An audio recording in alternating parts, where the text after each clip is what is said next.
Trump some information.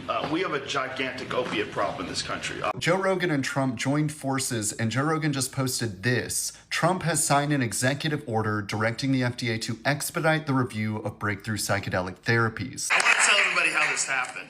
I sent President Trump some information. There's more than 5 million people that are addicted to opiates right now in this country. One dose of Ibogaine, more than 80% of people are free of that addiction. The text message came back, sounds great. Do you want FDA approval? Let's do it. Trump does these things that 15 years ago would have been considered uber progressive, and yet people today still call him a right-wing extremist. Now, people confuse this with like an endorsement of the recreational use of psychedelic therapies, but that's not what this is. This is about using those psychedelics in controlled environments overseen by experts in a way that might improve people's problems with addiction. I think it's worth looking into, and I appreciate a president that's pragmatic enough to look past any stigmas that might exist around psychedelics if those things might actually help people dramatically improve their lives. And this should be something that we're celebrating on both sides. The text message came back, sounds great. Do you want FDA approval? Let's do it. Trump has tried to excommunicate other podcasters from the MAGA coalition. He has attacked Tucker Carlson, attacked Megyn Kelly, but he has not attacked Rogan. Instead, there they were together today. So here's some of what Rogan... Immediately, Joe Rogan appeared at the White House. A lot of people are not happy with that. When you take a look at a tweet like this, Joe Rogan is standing behind President Trump in the Oval Office right now for the signing of the executive order after trash-talking President Trump. Last week, Rogan is very opportunistic, rich, successful, but very opportunistic and not exactly an ally to President Trump. It would be nice if Rogan refrained from speaking badly about President Trump on his podcast. If you go through the comment sections, you realize a lot of people are not happy with what this girl said. Yeah, because Trump is a president. Everyone should have opinion. There are certain things he would do that you don't like. You should be able to speak up. That's actually okay. Yeah, okay, everything Trump is doing, everybody should just be appreciating, speaking nice about it. I don't get it why some people believe that criticizing certain policies is a big issue. Joe Rogan, to me, he acted nicely because going to the White House after criticizing some of his policies should not be something you have to carry onto your head. Trump some information. We have a gigantic opiate problem in this country, obviously. In 2024, more than 80,000 people have overdoses. It's a horrible number. And there's more than 5 million people that are addicted to opiates right now in this country. With one dose of Ibogaine, more than 80% of people are free of that addiction. With 2 doses, it's more than 90%. I sent him that information. The text message came back, sounds great. Do you want FDA approval? Let's do it. It was literally that quick. Illegal not because they're harmful, they're illegal because of the 1970 Controlled Substances Act that was passed by the Richard Nixon administration. They did it to target the civil rights movement and the anti-women. It's not because harm people. And for 56 years, we've lived under those terrible conditions. We're free of that now. We're free of that now. Thanks to all these people that we see next to me, and thanks to President Trump. We've got 3 attributes that we're working with here. This is a revolutionary opportunity for us because Ibogaine does 3 things. I would explain the physiology in terms of the way in which it literally, within 48 hours, will resolve physiological substance dependence for 80% of folks who take it but one time. That goes to 97% when they do it with a booster dose.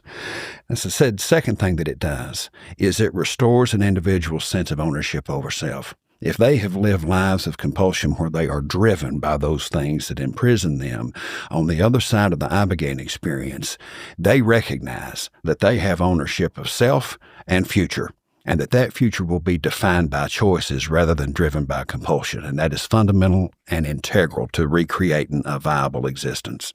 Then I would say, but finally, and most importantly, and Aubrey, I would say this to the most religiously Bible-believing, thumping person that you could find.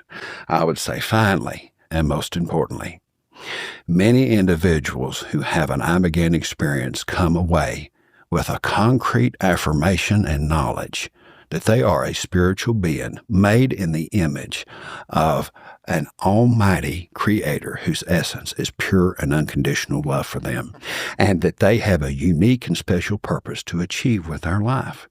And as I would say those words, I would recognize that this divine emancipation medication is able to deliver a human being what I was given by my papas in childhood.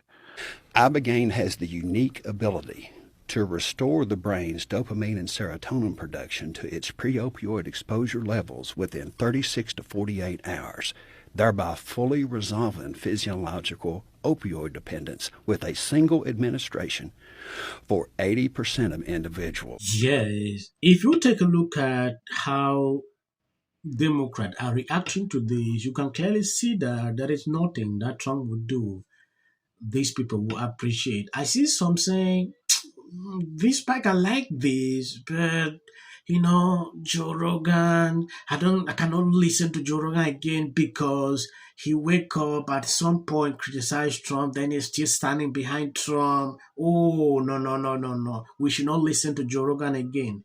I was like, this is crazy, right? There is a comment I saw here. You are calling Joe Rogan a funny person because he criticized Trump on some issues, but won't join your fully blown hatred call that is rich coming from someone whose entire online identity is beyond non-stop unhinged ragbait against one man.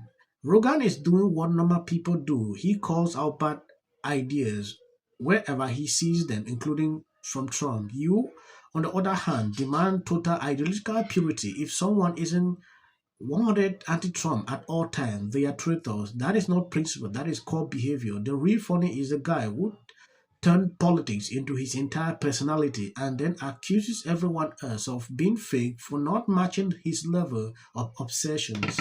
Beautiful. Donald Trump just flexed his muscles this morning by inviting Joe Rogan to the White House to sign an executive order. But it really wasn't a message about the executive order, even though Rogan gets behind that.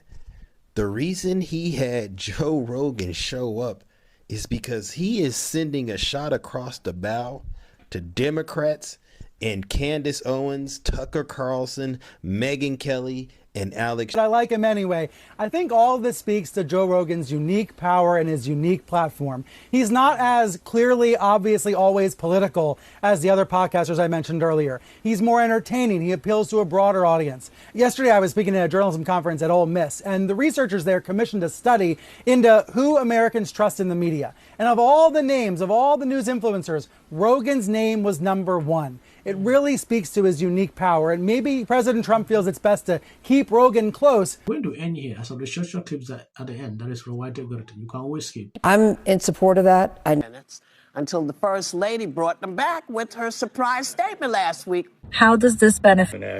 I'm an actor. Creative content. Why are you not looking forward to the White House fight? Well, it's kind of a gimmick. I have 300. The greatest card of all time. And it's just going to be a security nightmare. That's true. It will slow and stop their heart, and they will. This is a very serious, and it must at all times be administered by a medical professional with a background in interventional cardiology, supported by a nursing team that can deliver the administration of atropine to stabilize the heart's rhythm if it goes out of whack.